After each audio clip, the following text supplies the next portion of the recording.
stressing myself out to the limit, trying to get a hold of him, trying to, get him involved, I guess I could say. But of course I wasn't going to tell you guys that because I wasn't trying to look more pathetic than I was already feeling, okay?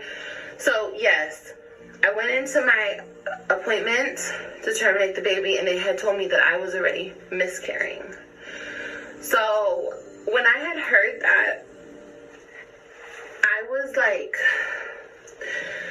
first of all, I was so scared to even get the abortion. I have never gotten an abortion before.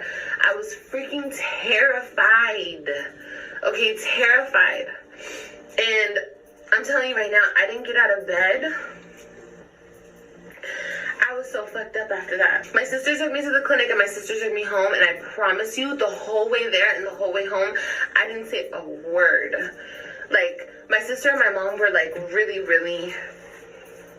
they were really scared for me, and they were really worried about me, and they were, and I feel so bad that I even put them through this, but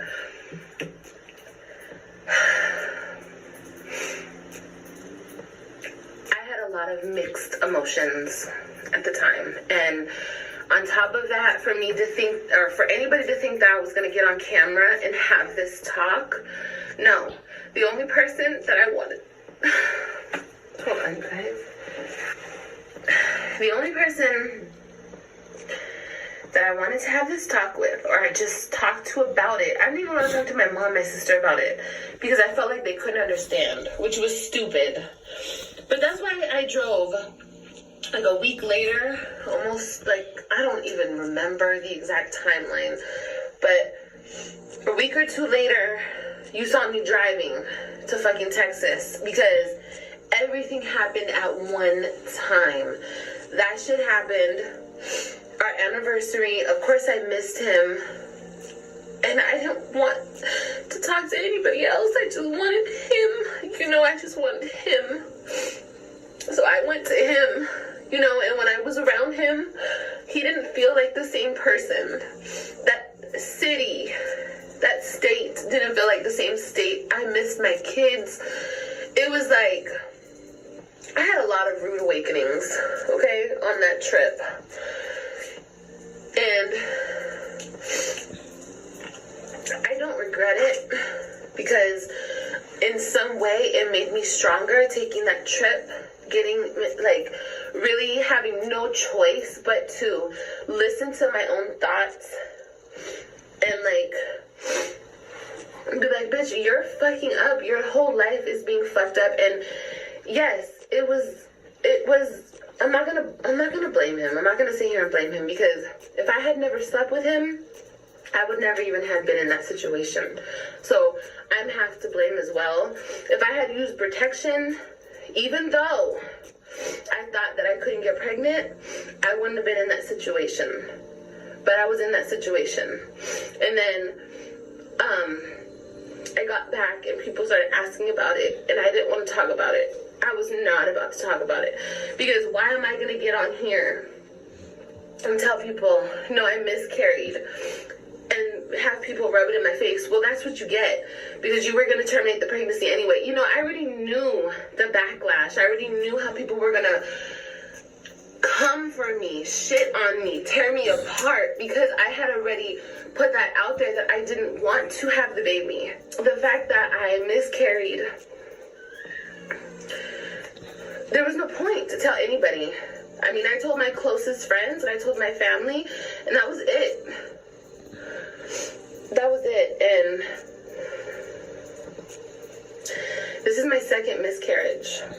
My second miscarriage. And it has really been really hard on me. Like, I don't wish this shit on nobody. Like, I don't wish this pain on anybody, because it really fucks with your mental, it fucks with your womanhood, just everything. So anyway, I don't want to talk about it. Like, I don't like to talk about it, if you haven't noticed. Like, I don't like to get into detail. I don't like to, It was a really hard time for me. This whole, I don't want to say the whole 5 months, because I've learned so much about myself, and I just look at myself differently. So I don't want to sit here and be like, it was the worst time of my life. No, because I had a lot of good moments, and I had a lot of, times that I know I went through that made me stronger as a woman, as a mom. Regardless of what people say, I stood on my own 2 feet. I handled my own shit.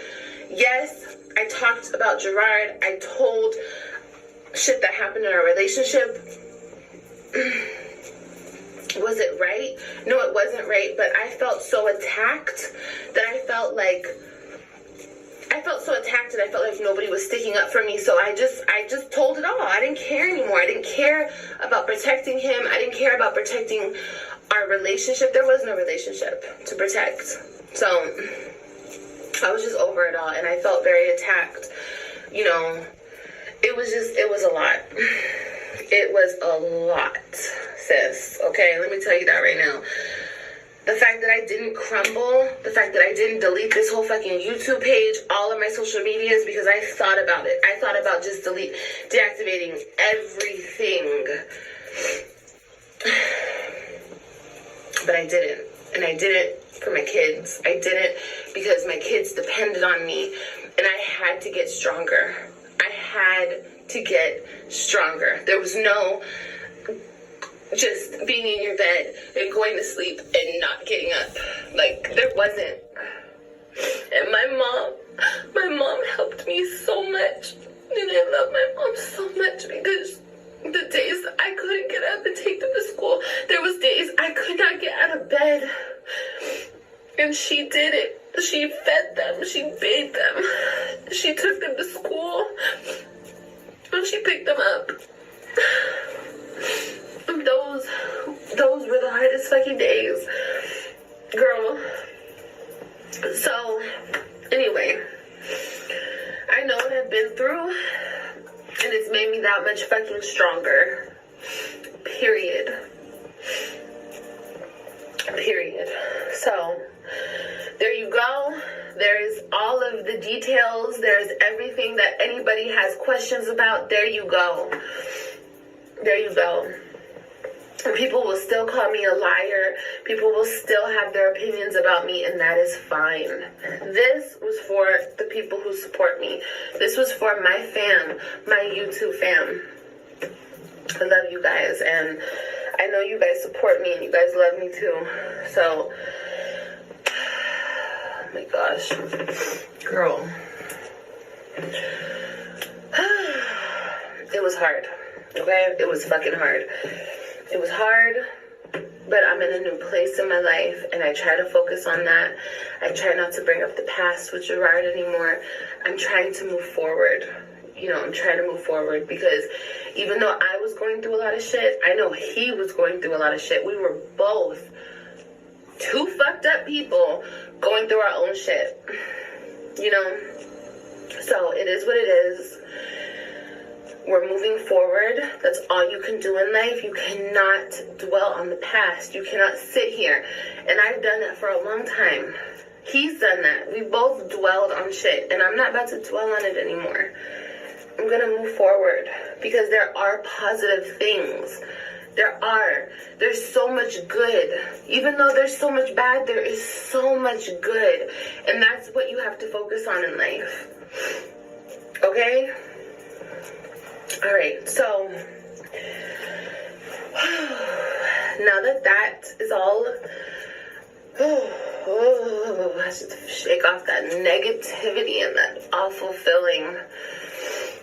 Okay, so that brings me to today. Okay, we're working on things. He's here. It's about to be a new year.